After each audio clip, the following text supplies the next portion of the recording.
বিগত শতাব্দীর ৬০ ও ৭০ দশকে বাংলাদেশের গ্রাম ও শহরে বিশুদ্ধ পানীয় জলের সহজলভ্যতা নিশ্চিত করার জন্য দেশব্যাপী অগভীর নলকূপ স্থাপনের প্রকল্প ব্যাপক মাত্রায় গ্রহণ করা হয়।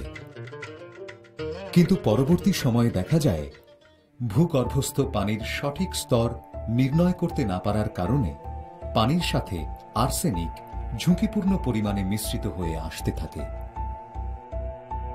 ক্রমে আর্সেনিকযুক্ত পানি সাধারণ মানুষ পান করতে থাকার কারণে তাদের অনেকেই আর্সেনিক আক্রান্ত হয়ে পড়েন।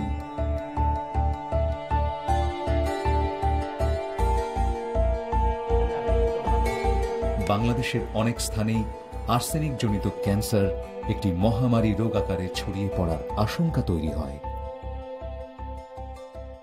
Actually, as you know, arsenic problem is big problem in this country.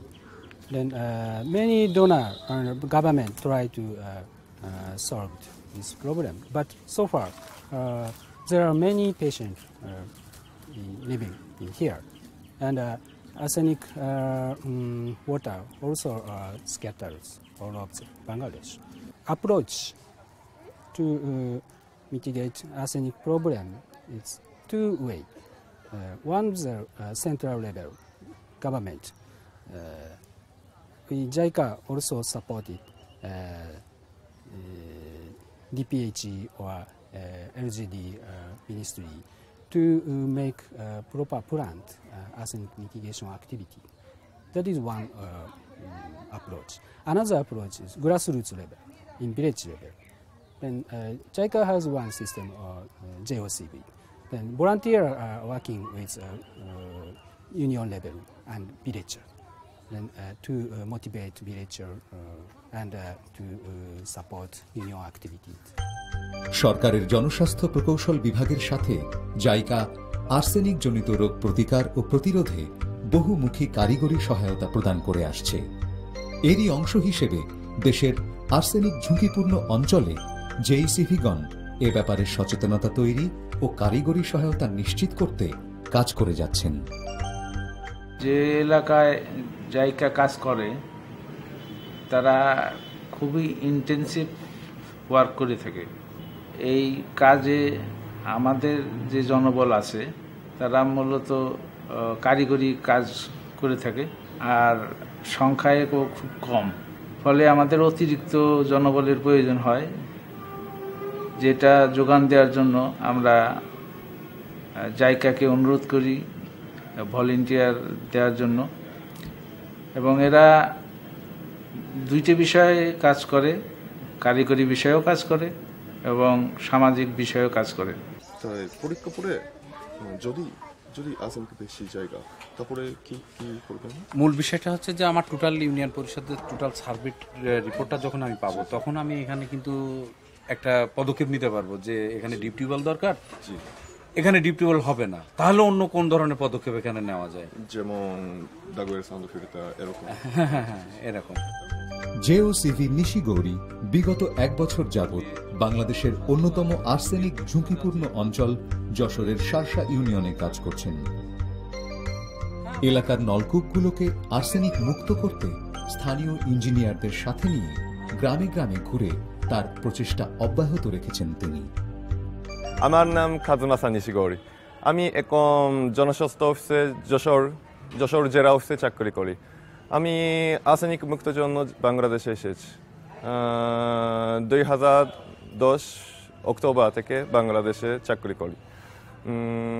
আমি এখন উপজেলা মেকানিক্সরা একসাথে চাকরি করি। তারপরে আমি কি সমস্যা এবং কীরকম কাজ আরও একটু ভালো হচ্ছে এরকম কথা আমি শিখেছি। তারপরে আমি এই কথা এক্সেন সাহেব এবং ঢাকা পিডি সাহেব এবং চিফ ইঞ্জিনিয়ার সাহেবে বলে এখন থেকে কীরকম কথা করে আরও একটু ভালো করে এই কথা বলতে চাই।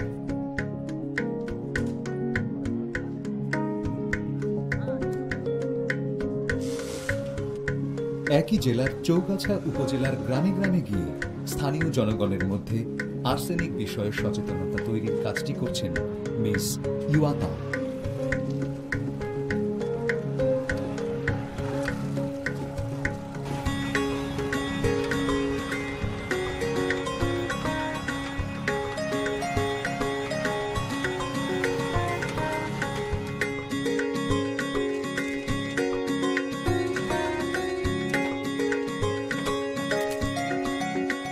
শুধু জনসচেতনতা সৃষ্টিই নয়, ইওয়াতা গ্রামবাসীদের বাড়ি বাড়ি গিয়ে আর্সেনিক প্রতিরোধে তাদেরকে প্রয়োজনীয় উদ্যোগ নিতে সংগঠিতও করছেন। তো আর্সেনিক যুক্ত পানিকে কি সমস্যা হয় জানেন? জানি তো, জেনেও তো এখন সেইটা আচ্ছা ওইটা আচ্ছা, বন্ধ থাকার কারণে। হ্যাঁ হ্যাঁ, আপনিও জানেন না? হ্যাঁ আমি তো জানি। কি হয়? এগুলো আর্সেনিক খেলে হাতে ফোসকা পড়ে, হ্যাঁ, এরপরে পায়ের তলে ফোসকা পড়ে, তারপর অনেকে সময় দেখা যায় যে এক সময় মারাও যায়। হ্যাঁ, কি মানে ক্যান্সার হিসাবে, তাই না? হ্যাঁ হ্যাঁ। আমি জাপান থেকে এসে গত নভেম্বর শেষের মাসে আমি বাংলাদেশে এসেছি। তো এখন প্রায় 5 মাস চলে গেছে। আমি যশোর জেলা জনস্বাস্থ্য প্রকৌশলে কাজ করছি। আর্সেনিকের উপরে বিশেষ করে সচেতন কাজ করি। যেমন গ্রামে গিয়ে গ্রামের মহিলার সাথে কথা বলে আর্সেনিক বিষয় জানে কিনা, আর্সেনিক যুক্ত পানিকে কি সমস্যা হয় এরকম শুনে তাদের কনসাস বোঝার জন্য কয়েকদিন গ্রামে ঘুরে গিয়েছিলাম। স্থাপনার জায়গা ঠিক মতো করার কথা, তারপরে গ্রামের লোকেরা ঠিক মতো দেখাশোনা করার কথা, তারপরে অবশ্যই গ্রামের লোকেরা ঠিক মতো আর্সেনিক হিসাবে ঠিক ধারণা জানার কথা। এই 3টা কাজের কথা জনস্বাস্থ্য লোকের সাথে কাজ করার কথা চিন্তা করছি।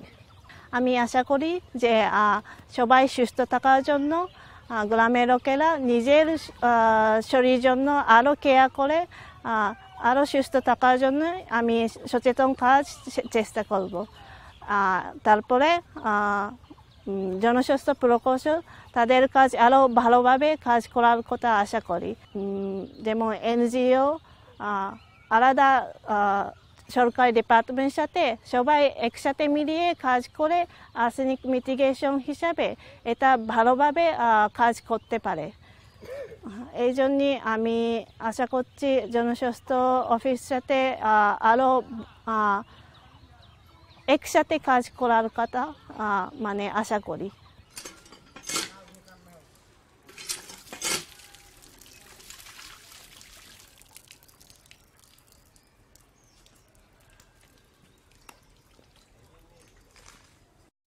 この水の豊かな美しい国バングラデシュにおいても飲料水の問題は依然としてあります。バングラデシュ政府は毎年巨額の予算を投じ対策を講じてきています。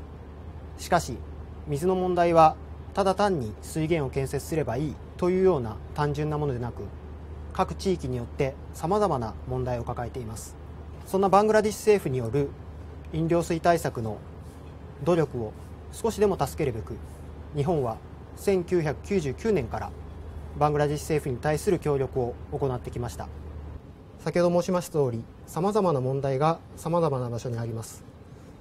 それを日本から来た協力隊員とバングラデシュの DPH の人とが一緒になって発見し、一つ一つ解決していく、そういった地道なプロセスが将来の水供給につながっていくと思います。This is not something that DPH alone can deal with because of Purushala just keeps Bangladesh থেকে আর্সেনিক সমস্যা নির্মূল করা কোনো সহজ কাজ নয়। আর্সেনিক বিষয়ে আমাদের দীর্ঘদিনের অনভিজ্ঞতা এবং অসচেতনতা আজ আমাদের এক সংকটময় বাস্তবতার মুখোমুখি করে দিয়েছে। তবে সময় এখনো আছে। ইওয়াতা, নিশিগৌরির মতো জেওসিভিগণ সেই সময়কেই কাজে লাগানোর চেষ্টা করে যাচ্ছেন। আর্সেনিক ঝুঁকিপূর্ণ অঞ্চলে জনসচেতনতা ও পানীয় জলের জন্য প্রয়োজনীয় স্থাপনা গ্রামে গ্রামে গড়ে তুলতে পারলে নিরাপদ জীবনে ফিরে আসতে পারবে যশোর অঞ্চলের মানুষ।